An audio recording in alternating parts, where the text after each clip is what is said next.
Maybe you would like to complete your ensemble. Oh, no. There's something else of yours that I want. Oh, really? What's that? Your ass! The Cannonball Run is known for its wild stunts, star-studded cast, and over-the-top humor. But behind the scenes, it was even crazier. From real-life protests to on-set chaos and hidden cameos, the movie was packed with surprises. Here are the little-known facts and behind-the-scenes stories that even the biggest fans may have missed. Let's get it on. Let's talk about number 1. You might think this was just Hollywood madness, but the truth is even crazier. The Cannonball Run wasn't just some wild Hollywood comedy filled with flashy cars and over-the-top stunts. It was based on a real event, one that was illegal, dangerous, and completely outrageous. In 1971, Brock Yates, a seasoned automotive journalist, teamed up with legendary race car driver Dan Gurney for a cross-country stunt that would go down in underground history. Their mission? Drive from New York to California as fast as humanly possible, not for fame, not for money, but as a direct protest against the national speed limit. At the time, the U.S. government had tightened the leash on how fast anyone could legally drive, citing safety and fuel efficiency. Yates and Gurney didn't buy it. They believed that skilled, experienced drivers could handle high speeds safely. So, to prove their point, they got in a car and tore across the country. They made the trip from coast to coast in just under 36 hours. No official permission, no rules, and definitely no concern for the highway patrol. But what started as a stunt quickly became something more. Their run ignited a spark. Word spread. And soon, other drivers wanted in. Over the next few years, 5 more Cannonball-style races unfolded in secret. These weren't small-time joyrides. These were full-blown, no-holds-barred dashes across the country. Drivers from all over the United States jumped at the chance to defy the system.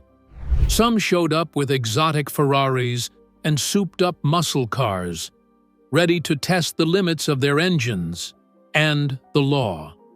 Others came in disguise, using tricks and fake credentials to avoid getting caught. One team famously rolled up in a real ambulance, complete with sirens, flashing lights, and forged medical paperwork. They weren't just pretending. They fully committed to the role, going as far as wearing medical uniforms to convince authorities that they were on an emergency run. And it worked. Police let them pass, totally unaware they were helping someone win an illegal race. These races had no organization, no governing body, and definitely no safety guarantees. It was pure chaos, driven by adrenaline and rebellion. There were no rules, only the unspoken challenge. Get there first, whatever it takes. People loved it for that exact reason. It was fast. It was reckless. It was everything the legal system hated and every speed junkie dreamed of. Moving on to number 2, speaking of the real creator, he actually snuck into his own movie. Most fans don't realize it, but Brock Yates actually appears in the Cannonball Run movie. He plays one of the race officials, just a small background role. But here's the fun part. He wasn't really acting. In real life, he was the man behind the entire Cannonball idea. He created it, organized it, and even drove in the first race. Yates was a writer for Car and Driver magazine and a huge fan of fast cars and open roads. When the government set a strict national speed limit, he thought it was nonsense. So instead of writing angry articles, he made a plan. That plan became the Cannonball Baker Sea to Shining Sea Memorial Trophy Dash. Yes, that's the full name. He wanted to show that skilled drivers could handle high speeds safely across long distances. He didn't just write about it, he did it. And then, years later, when Hollywood made a movie based on the race, Yates was right there on set, playing the same role he had in real life. Let's talk about number 3. That beat-up ambulance wasn't just a prop either. That strange-looking Dodge ambulance in the Cannonball Run wasn't just a movie prop. It was the exact same vehicle Brock Yates used in the real 1979 Cannonball race. Yates and director Hal Needm entered the race that year with a wild plan. They bought an actual working ambulance and used it to trick police officers into thinking they were on emergency medical business. They even hired a fake doctor and had a patient in the back. It was one of the cleverest disguises in the history of the race. And it worked, most of the time. But things didn't go smoothly. Near Palm Springs, during the actual race, the ambulance caught fire. It overheated under the desert sun and nearly ended their run. Still, the team pushed through and made it to the finish. When the movie was being made, they didn't just find a look-alike vehicle, they used the exact same Dodge ambulance from the real race. So when you see Burt Reynolds and Dom DeLuise racing across the country in that beat-up van, remember it had already done the job in real life. Moving on to number 4, here's the twist that'll blow your mind about the star himself. Burt Reynolds was the face of the Cannonball Run, but he didn't exactly love being part of it. In fact, he later called it one of the worst decisions of his career. So why did he even do it? Simple. His friend Hal Needm asked him to. Needm, the director of the movie, had worked with Reynolds before on other action comedies like Smokey and the Bandit. They had a strong friendship and trusted each other. So when Hal pitched the idea of a wild cross-country race filled with jokes and chaos, Reynolds agreed without much hesitation. But once filming started, Reynolds quickly realized the movie wasn't what he expected. He didn't like the script and thought the whole thing was too silly. In interviews, he admitted he only took the role for the paycheck and to help out a friend. The twist? Audiences loved it. The Cannonball Run became a box office hit and remains a fan favorite to this day. Reynolds may have hated the film, but it still helped cement his image as the cool, charming daredevil. Sometimes, the roles actors regret the most end up being the ones fans never forget. Let's dive into number 5. The confusion didn't stop with Reynolds. One actress had no clue what she'd signed up for. Farrah Fawcett thought she was filming a serious action romance. She read the script, saw the fast cars and love angle, and believed it was a dramatic road movie. No one told her it was supposed to be funny. Then things got strange. Dean Martin showed up on set wearing a priest outfit. He was clearly drunk and laughing through his lines. Sammy Davis Jr. was also dressed as a priest, cracking jokes between takes. Farrah started to wonder what kind of movie this really was. She kept going, still thinking the tone would be serious. She didn't figure it out until the movie premiere. Sitting in the theater, she watched the finished film for the first time. The crowd was laughing, the scenes were full of chaos, and the mood was nothing like she expected. That's when it finally hit her. It was a full comedy. Looking back, her confusion actually made her performance better. She played it straight, which made the comedy around her even funnier. Even though she had no idea what kind of movie she was in, Farrah still became one of the most memorable parts of it. Sometimes being lost works out just fine. Moving to number 6, sometimes the best casting happens by accident. Sammy Davis Jr. wasn't supposed to be in the Cannonball Run. The role he played was originally meant for Don Rickles. But at the last minute, Rickles dropped out. That left the team scrambling for someone who could bring charm, comedy, and energy to the role. Enter Sammy Davis Jr. He agreed to join on short notice, and despite having little prep time, he completely stole the show. Dressed as a priest alongside Dean Martin, Sammy brought his own style, quick wit, and smooth delivery. He wasn't just playing a character, he was having fun with it. His chemistry with Martin was natural and hilarious. The two bounced off each other like they'd been a comedy duo for years. Sammy's scenes became some of the funniest in the movie. He played off the chaos with ease, cracking jokes, singing lines, and adding real personality to every moment. Even though he wasn't the first choice, he quickly became one of the best parts of the film. Fans loved him, critics praised him, and the movie gained even more energy because of him. What started as a last-minute change turned into a casting win. Let's get to number 7. Those two weren't just acting loose, they really were. Dean Martin and Sammy Davis Jr. weren't just pretending to be tipsy priests in the Cannonball Run. They were actually drunk during filming. The drinks in their hands weren't props. They really sipped alcohol on set, and it showed. Their scenes were full of laughter, slurred prayers, and off-the-cuff jokes that made it into the final cut. Most of their lines weren't even in the script. They improvised almost everything. Director Hal Needm saw what was happening and decided not to fight it. Instead of trying to control them, he let them go wild. He figured it added to the chaos and charm of the movie. And he was right. Their chemistry felt so real because it was.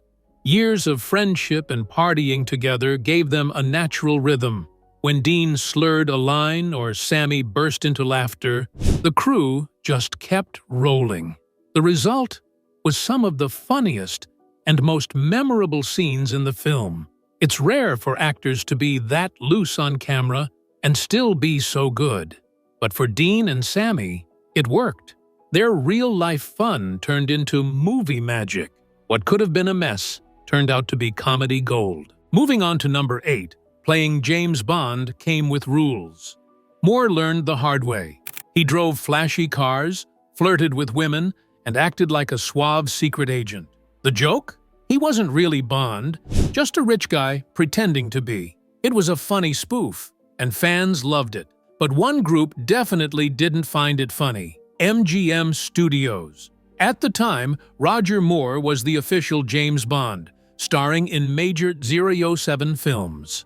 MGM owned the Bond rights and took the character very seriously. When they saw Moore making fun of the role in a comedy, they weren't happy. They felt it made Bond look silly and hurt the image they worked hard to protect. The backlash was strong. After the film's release, MGM stepped in and made a decision. They banned all current and future Bond actors from doing parodies or anything that could damage the Bond brand.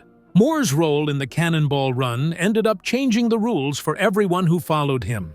It's ironic.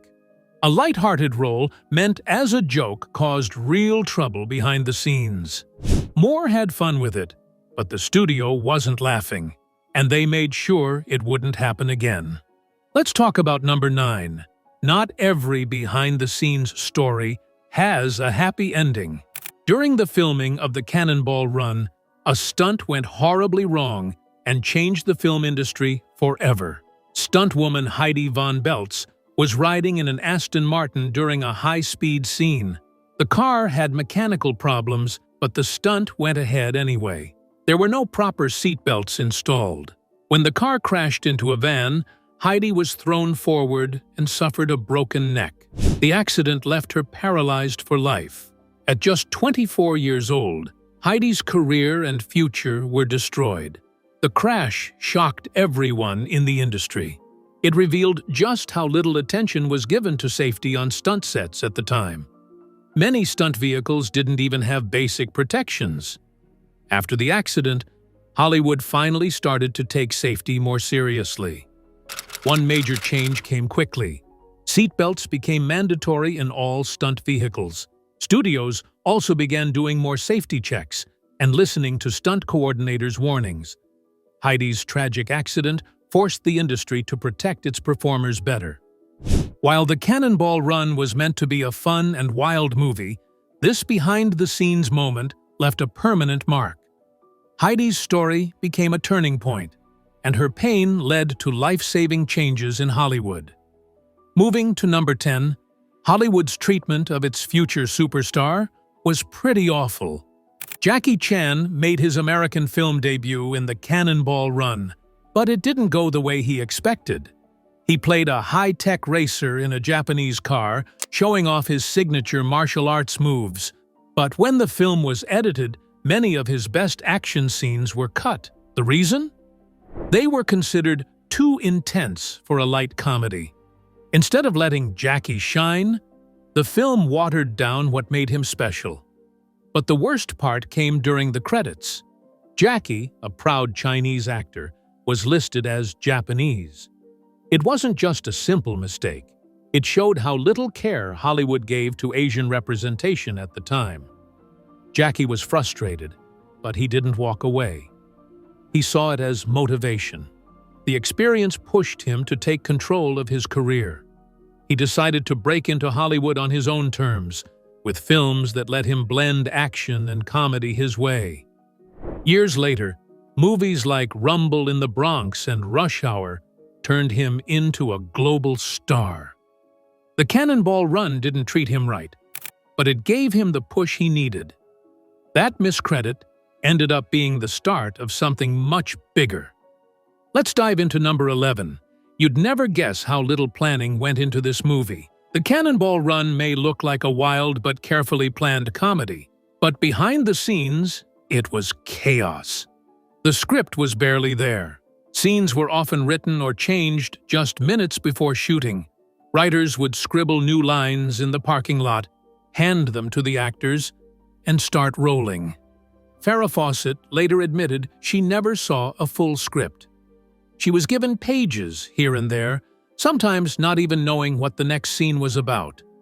This loose style created confusion, but also gave the movie its fast and unpredictable energy. Director Hal Needm liked to work with instinct. He let the actors improvise, go off script, and have fun with their characters.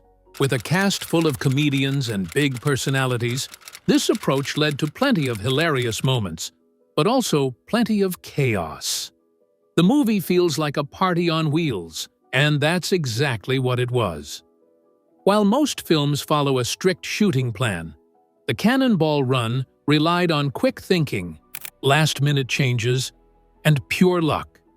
It shouldn't have worked, but somehow it did. The lack of a solid script could have ruined it, but instead, it added to the wild charm fans still love today. Moving on to number 12, this film started a tradition we still love today. Today, blooper reels at the end of movies are common. But back in 1981, The Cannonball Run was one of the first major films to do it. As the credits rolled, audiences got to see the cast messing up lines, laughing during takes, and goofing around behind the scenes. It added an extra layer of fun and made the film feel even more lighthearted. These bloopers became a surprise hit. Fans stayed through the credits just to catch one more laugh. Watching Burt Reynolds, Dom DeLuise, and the rest of the cast crack up made the whole movie feel like a party. It also showed how much fun the actors were having during filming, even when things went wrong. One person who especially loved this idea was Jackie Chan. He had never seen bloopers included like that before. Inspired by it, he began adding his own blooper reels to the end of his future films. From Police Story to Rush Hour, his end credit scenes became just as famous as the action. Let's get to number 13. The Lawbreaking didn't stop with the story. One of the wildest scenes in the Cannonball Run involved a low-flying Learjet soaring just above the ground. It looked amazing on screen, but it was completely illegal. The filmmakers didn't get approval from the FAA to fly that low or to film it the way they did. They just went ahead and did it, hoping no one would notice. But people did notice. After the movie came out, the FAA launched an investigation into the stunt. Flying a jet that close to the ground without clearance was a serious safety risk, not just for the crew, but for anyone nearby. The scene had been filmed without the right permits, and the FAA didn't take it lightly. Director Hal Needm, known for pushing limits, believed in getting the shot first and dealing with consequences later. That attitude worked for the movie's wild style, but it also brought real legal trouble. Luckily, no one was hurt. But the stunt definitely crossed the line. The scene stayed in the final cut and added to the movie's over-the-top feel. But behind the thrill was a real risk, and a reminder of how far the team went to capture the chaos of the Cannonball spirit. Moving on to number 14, Chan's American debut was even more frustrating than you'd think. When Jackie Chan appeared in the Cannonball Run, it was meant to be his big break in American cinema. But instead of celebration, the experience left him frustrated and confused. The film misrepresented his identity, labeling him as Japanese in the credits, even though he is proudly Chinese. To many viewers, it seemed like a small mistake, but to Jackie, it was a blow to his heritage and image. He had spent years building his name in Asia, where fans loved his unique mix of action and comedy. In Hollywood, though, he was just another foreign actor thrown into a one-note role. The miscredit felt like a sign that the industry didn't understand him, or care to. Instead of quitting, Jackie used that moment as motivation. He realized if he wanted Hollywood to take him seriously, he had to show them what he could really do. He returned with movies like Rumble in the Bronx and Rush Hour, where he had more control and could be himself. That early identity crisis became the push he needed. He turned frustration into focus, and in the end, the mistake that hurt him helped him rise even higher. Up next on number 15, sometimes movie stunts look too real for their own good. During the wild Las Vegas chase scene in the Cannonball Run, things got a little too real. The filmmakers staged a high-speed car chase on the streets of Vegas, complete with screeching tires, sirens, and chaos. But they forgot one important thing: telling the local police. As the cars tore through traffic and performed wild stunts, real police officers on duty saw what was happening and thought it was an actual chase. They had no idea a movie was being filmed. Within minutes, patrol cars raced to the scene, ready to make arrests. The film crew had to act fast. They scrambled to explain that it was all part of the shoot. Some officers were furious, thinking it was a reckless stunt that put people at risk. For a brief moment, the entire production was on the edge of being shut down. A few crew members were even detained while the situation was sorted out. Luckily, no one was hurt, and the misunderstanding was cleared up. But it served as a wake-up call. The Cannonball team wanted real action, and almost got real jail time. That one scene reminded everyone just how thin the line is between movie magic and real-life danger. Speaking of something crazy here, we have number 16. One actor's joy became everyone's favorite problem. Dom DeLuise was the heart of the chaos in the Cannonball Run. His energy, goofy charm, and over-the-top humor made every scene more fun. But it also caused a few problems on set. He couldn't stop laughing.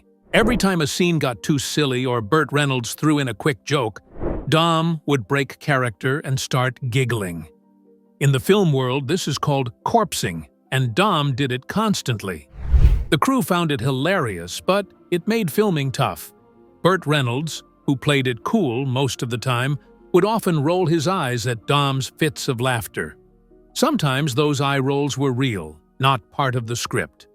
In fact, some of those reactions stayed in the final cut, because they were funnier than what was written. Dom's laughter was contagious. Even seasoned actors couldn't help but crack up around him.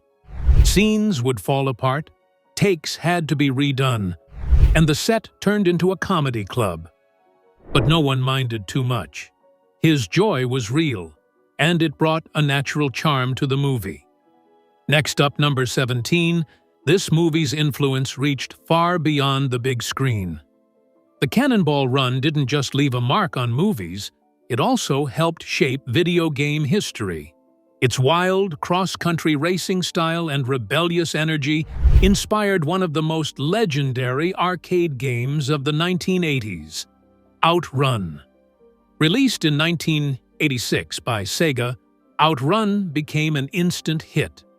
Players raced through beautiful landscapes in a red Ferrari with a female passenger, dodging traffic and beating the clock.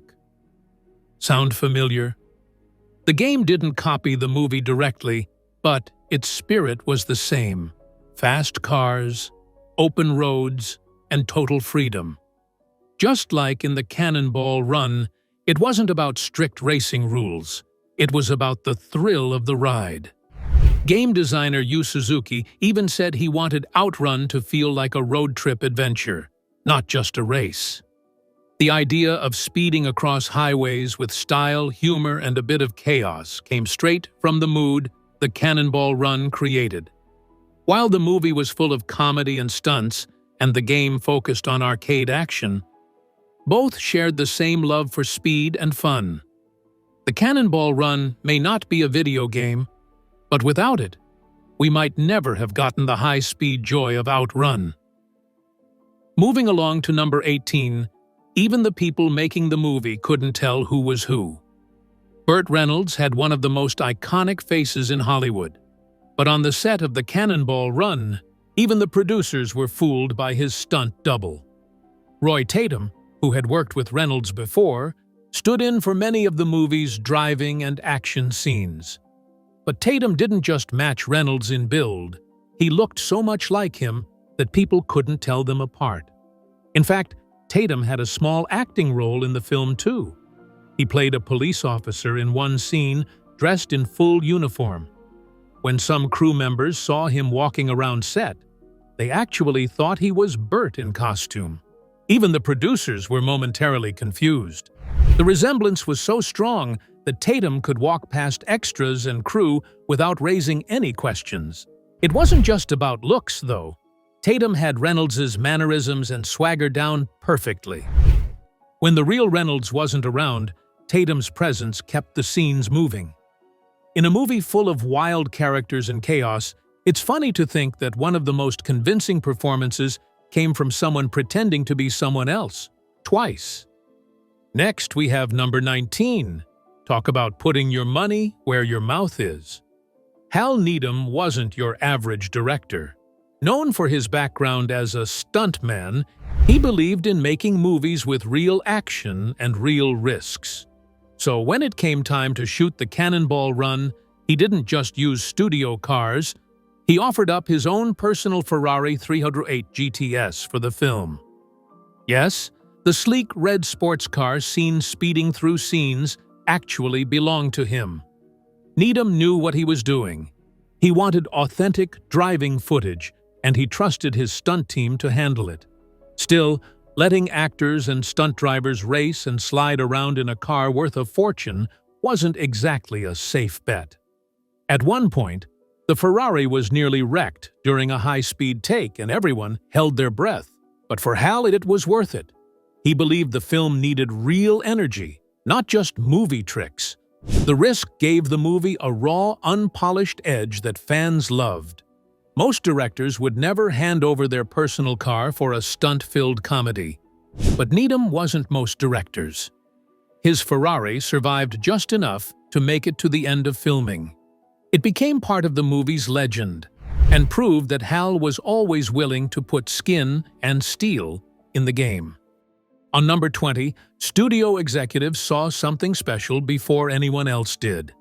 The Cannonball Run was so full of chaos, last-minute script changes, and unscripted laughs that many doubted it would even come together. But as the crew kept filming, studio executives started watching the dailies, raw, unedited footage from each day's shoot. What they saw wasn't just working, it was magic. Despite the loose script and the constant improvising, the cast's chemistry was electric. Burt Reynolds, Dom DeLuise, Dean Martin, and Sammy Davis Jr. were all having a blast, and it showed. The laughs were real. The action felt wild but fun. Every day, the dailies came back stronger. The studio didn't wait for the final cut. Before filming even wrapped, they gave the green light for Cannonball Run 2. That kind of early approval is rare in Hollywood, especially for a movie that looked so unpredictable on paper. But the gamble paid off. The first film became a box office hit, and the sequel was fast-tracked into production. The studio realized that sometimes letting things get a little messy can lead to real magic. On last but not least, we have number 21. Let's take a look at some surprising faces you probably missed. The Cannonball Run was already bursting with big-name stars, but the film also had a ton of fun with uncredited cameos, surprise appearances by familiar faces who popped in for a scene or two without ever being listed in the credits. These hidden gems added even more chaos and charm to a movie that already felt like one giant Hollywood party. Right at the start of the movie, during the high-speed opening chase, Valerie Perrine makes a surprise appearance. Known for playing Miss Teschmacher in Superman 1978, Perrine plays a state trooper, but doesn't get credited for it. It's a quick scene, but her appearance gave fans a fun wink if they were sharp enough to catch it. Another hidden face is Ken Squire, the legendary NASCAR commentator best known as the voice of the Daytona 500. He appears briefly as a California Highway Patrol officer. His cameo wasn't just for fun. It brought real racing credibility to a movie centered around illegal speed and wild driving. It was a subtle touch that true motorsports fans appreciated. And then there's Peter Fonda. He pops up as himself, leading a biker gang in a quick, unexpected moment. It's a clever nod to his iconic role in Easy Rider and adds a rebellious flair that fits perfectly with the movie's lawless, go-anywhere spirit. These uncredited cameos weren't major plot points, but they added layers of fun and surprise. Each one felt like a secret handshake to the audience, little inside jokes for fans of film, racing, and counterculture. It made the movie feel like more than just a comedy. It became a celebration of everyone who loved speed, freedom, and a little bit of madness. In a movie filled with fast cars, ridiculous stunts, and non-stop jokes, these blink-and-you'll-miss-it cameos became part of its lasting charm. The Cannonball Run was more than just fast cars and laughs. It was packed with wild moments no one saw coming. From real crashes to off-script madness, it's a movie that keeps surprising you. If that blew your mind, hit like, smash, subscribe, and stick around for more movie chaos you never noticed.